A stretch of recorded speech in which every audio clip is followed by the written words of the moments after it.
So SMS मोनैनि second जाहोना नैबे आरोना लोगोफोर नैबे बेयाव नायनो हागोन गासै टोटल मेम्बार्स 3550 आरोना लोगोफोर ओमफ्राय दायो So hello and welcome back to my YouTube channel to लोगोफोर नोंथांमोनखौ आंनि बे मोनसे गोदान भिडिअ फिन खेबसेबाव बयखौ बरायहरनाय थाबाय लोगोफोर तो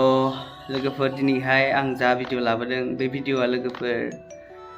महिलाफोरनि दंफां गायनायनि स्किमनि सायाव आरोना लोगोफोर तो MMUA So लोगोफोरा मिथिखागौ जानांगौ MMUA स्किमा मा तो मुख्यमंत्री महिला उद्योगपति अभियान आरोना लोगोफोर So बयबो मिथिखागौ सरकारनिफ्राय बिजनेस खालामनो थाखाय 10,000 फैसा मोनगोन आरोना लोगोफोर तो बिनिनो एप्लाइनि खामानियाथ' जोबलांखांखाबाय दायो मा होनो दिनैनि टपिकआ मेन टपिकआ SMS नि सायाव आरोना तो गोबाङानो SMS मोनबाय आरो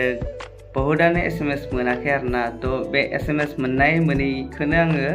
दिनै क्लेरिफिकेशन खालामनो थाखाय भिडिअखौ लाबोदों आरोना लोगोफोर शर्ट ब्लग लाबोदों तो दा मा होनो आं बे खामानियावनो दङ नालाय तो बेखायनो आङो लाबोबाय जा मिथियो तो जोंनि दलाकाटि आरो केरुवा ओनसोलनि जिमानखिनि गामि गोलैयो आरोना तो बेखिनिनिखौ जोंनिया बिसिमारि ब्लक नालाय तो बेखिनि गामि एरियानिखौ आपल'डिंनि खामानिखौ दायो आङो खालामगासिनो आरोना लोगोफोर तो बेवहाय मेसेज मोनैनि मोननै जाहोन दं आरोना लोगोफोर दासिमबो मानो मोनाखै बेखौ आङो दायो लारि खिथालांबाय थानोसै दासिमबो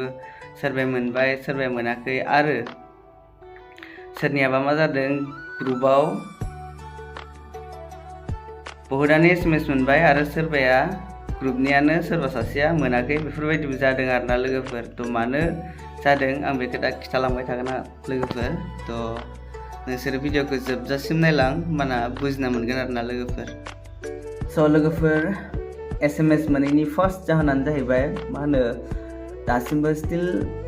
आपल'डिंनि खामानिया ब्लगाव जागासिनो नालाय तो जोङो ब्लगाव थाङै आपल'ड खालामो तो आपल'डिंनि खामानिया स्टिल जोबाखै आरोना लोगोफोर बहुत खिनि दंबावो माने दासिमाव 36% थांदों आरोना आपल'डिंआ तो बेखायनो बहुतानो SMSखौ मोनाखै आरोना लोगोफोर तो नोंसोरो सिन्था खालामनांगौ बा पेनिक जानांगौनि जेबो जाहोन टेनसन लानाङा तो गासिबो SMSखौ मोनगोन आपल'डिं जोबबानो ओमफ्रायो नेक्स्ट सेकेन्ड जाहोनानो जाहैबाय जायफोरानोखि ग्रुपनि माखासे मानसिफोरा मोनबाय आरो माखासेया मोनाखै बेयो मेन एसे गिदिर आरोना जाहोना तो आङो डेस्कटप स्क्रिननि मददजों नोंसोरखौ बुजायनो नाजानोसै आरोना लोगोफोर तो नोंसोरो नायलांबाय थादो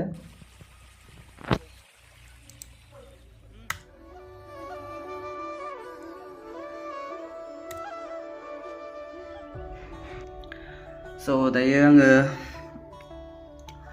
लगइन खालामबाय आरोना लोगोफोर तो सेकेन्ड जाहोनखौ आं दायो खिथानोसै मा जाहोन तो स' नोंसोरो जाहोनखौ खिथानायनि सिगां मोनसे रिपर्टखौ देखायग्रोनोसै आरोना तो जोंनि बिसिमारि ब्लगनि गेरुवा आरो दलाकाटिनि आपल'डिं प्रग्रेसा बेसेबां जाना दं बेखौ आं खिथानोसै दायो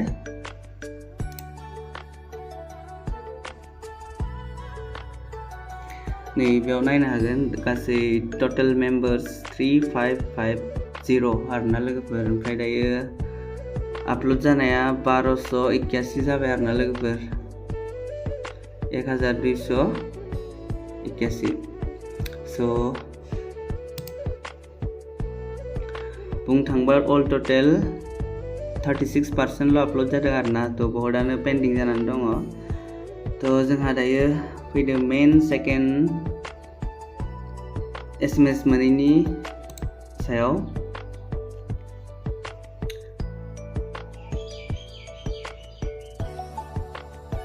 स' जोंहा लोगोफोर सेकेन्ड मेन थालांनाय ग्रुपआव जायफोरानोखि SMS मोनाखै सोरबा ग्रुपनिया मोनबाय ओमफ्राय सोरनियाबा मोनाखै बिदि जानाया मेन जाहोना नैबे आरोना लोगोफोर नैबे मा होनो whether the holder of any loan taken from SHG, PO, CLF, bank or any financial institution except microfinance loan taken prior to 2021 बे आरोना लोगोफोर बेयावहाय yes आवबो टिक होआखै बा no आवबो टिक होआखै बेफोरबायदिया माने बेफोरबायदिखो सारमोनहा आपल'ड खालामनो होथ'वाखै आरोना साइड खालामनानै दोनथ'नो होदों दायो बेफोरनि आपडेट फैथ'वाखै आरोना उनहालागै बेफोरखौबो आपल'ड खालामखानांगोन रावखौबो गालांनो मोना नालाय स' आपडेट फैबानो आपल'ड खालामनानै होगोन आरोना थ' नोंसोरो लोगोफोर जेबो टेनसन लानांगौनि गोनांथि गैया आपल'डआ जागोन आपल'ड जाबानो SMS खौ बयबो मोनजोबगोन आरोना लोगोफोर थ' बेनो सेकेन्ड मेन इस्युआ थ' दायो माखासेयाथ' जेनेबा जेबो बेफोरबायदि टिक मार्क ब्लेंक गालाङिफोराथ' SMS खौ मोनजोबखाबाय माने आपल'ड होनानै हरजोबखाबाय आरोना जोङो मोनसेबो गालाङाखै ओमफ्राय जायफोरानोखि नैबेखौ टिक मार्क होआखै बिसोरो दायो पेन्डिं जानानै दं आरोना लोगोफोर थ' गासिबो मोनजोबगोन स' लोगोफोर भिडिअआ बेखिनियानोसै थ'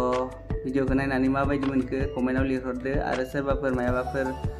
डाउट जायोबा कमेन्ट सेक्सनाव लिरहरनो हागोन ओमफ्राय भिडिअखौ मोजां मोनोबा लाइक कमेन्ट खालामनानै चेनेलखौ साबस्क्राइब खालामनानै सापर्ट खालामहर लोगोफोर थ' नोंसोरनि सापर्टनि गोनांथि दं आरोना लोगोफोर नोंसोर सापर्ट खालामबानो आंबो बेफोरबायदि भिडिअ लाबोबाय थानो हागोन आरोना लोगोफोर थ' नेक्स्ट ब्लगाव लोगो मोनलायसिगोन बाय बाय